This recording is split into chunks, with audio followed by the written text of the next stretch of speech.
Assalamualaikum warahmatullahi wabarakatuh. Perkenalkan, nama saya Widi Erlina Sari. Saya dari kelompok 3, 4B Farmasi. Di sini saya akan menyampaikan review jurnal mengenai produk steril parenteral pendekatan narasi. Bentuk sediaan parenteral langsung diinjeksikan ke jaringan tubuh melalui sistem perlindungan utama tubuh seperti kulit dan selaput lendir. Sediaan ini harus sangat steril dan bebas dari semua kontaminan. Untuk contoh parenteral pelepasan berkepanjangan meliputi pengobatan kesuburan, terapi hormon, terapi protein, pengobatan infeksi seperti antibiotik dan anti jamur, terapi kanker, dan masih banyak lainnya.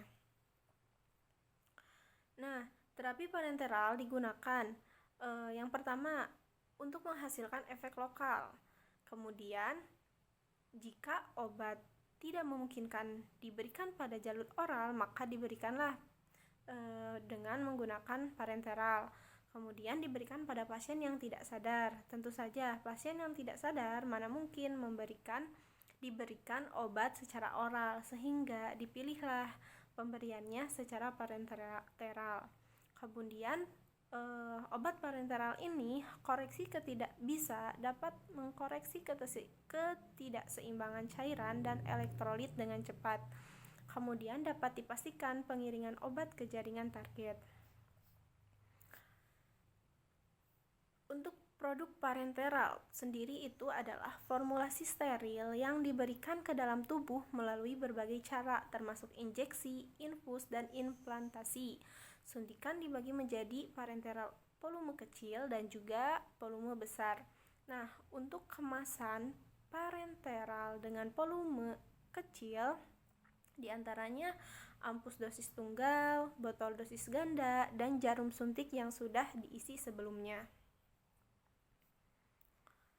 Kemudian produk parenteral besar meliputi cairan infus, solusi nutrisi parenteral total, antibiotik intravena, analgesia yang dikontrol pasien, cairan dialisis, dan juga larutan irigasi.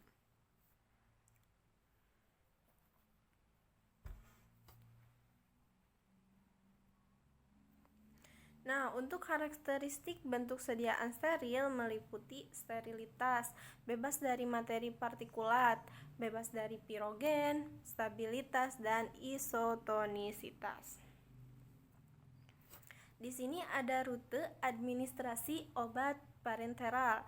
Yang pertama ada epidural. Epidural di mana si obat dimasukkan atau disuntikan ke dalam ruang epidural yang berada di sumsum tulang belakang. Kemudian ada intravena. Intravena di mana si obat disuntikan ke dalam pembuluh darah melalui pembuluh darah. Kemudian ada intramuskular. Intramuskular ini di mana si sediaan atau si obat disuntikan ke dalam otot. Dan juga ada subkutan. Subkutan ini si obat dimasukkan atau disuntikan ke dalam lapisan lemak di bawah kulit. Kemudian ada intradermal yang disuntikan ke lapisan atas kulit dengan sedikit miring. Kemudian ada intrakardiak disuntikan ke dalam hati. Kemudian ada intraokular yang disuntikan ke dalam mata. Kemudian ada intratekal yang disuntikan ke dalam ruang yang mengelilingi sumsum tulang belakang, dan juga ada intraartikular yang disuntikan ke dalam sendi. Nah, di sini ada juga substansi tambahan. Substansi tambahan dalam sediaan parenteral. Yang pertama antimikroba. Antimikroba di sini tentu saja untuk meminimalisir adanya mikroba dalam sediaan. Kemudian penambahan baper. Penambahan baper ini berfungsi untuk menjaga pH dari sediaan tersebut. Kemudian ada antioksidan. Antioksidan ini ditambahkan untuk mencegah terjadinya degradasi oksidatif produk parenteral. Nah, untuk sistem penghantaran obat parenteral, sistem ada lisosom dan juga niosom. Nah, ada liposom dan juga niosom. Nah, liposom ini terdiri dari agen anti kanker liposom, di mana agen anti kanker liposom ini pengobatan sarkoma untuk pengobatan sarkoma kaposi dan juga reseptor terapeutik yang baik sebagai antigen. Kemudian ada liposom sebagai bahan pembantu vaksin. Di sini berfungsi untuk meningkatkan respon antibodi dan dibuat dengan cara mengasosiasikan mikrobiologi dan juga antigen. Kemudian ada agen anti-infeksi liposom, di mana secara pasif menargetkan hati dan juga limpa untuk mengurangi toksik di ginjal.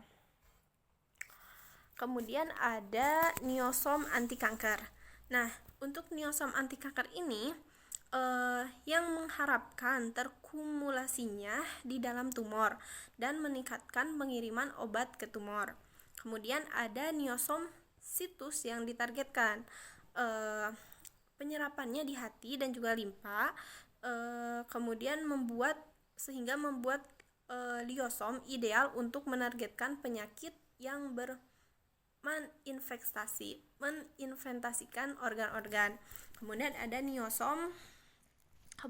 ada niosom sebagai ajupan vaksin, di mana niosom di dalam emulsi, tepatnya air di dalam minyak, dapat meningkatkan aktivitas antigen sehingga meningkatkan respon imunologi.